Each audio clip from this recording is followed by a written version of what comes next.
Akibat aksi ofensif kelompok Vostok, militer Ukraina meninggalkan posisinya di arah Fremevsky. Rekamannya ramai beredar di media sosial Telegram pada Jumat 30 Agustus 2024. Prajurit detasemen dari Angkatan Darat ke-5 mendekati posisi Ukraina dan mencoba memaksakan baku tembak terhadap musuh.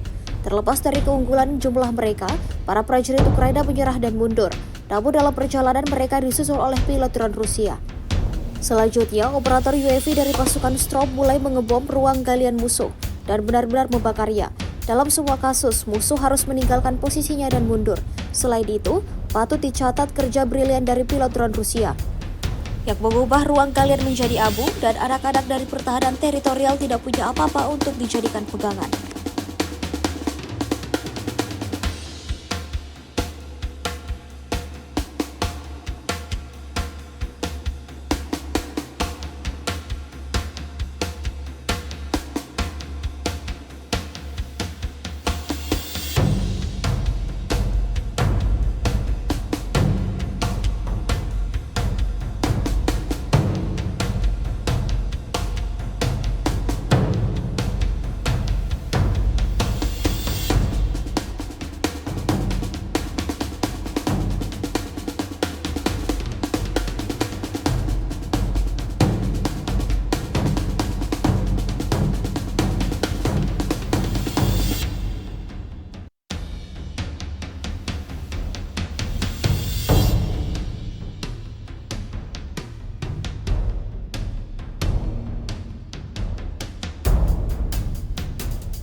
Download Tribun X sekarang, menghadirkan lokal menjadi Indonesia.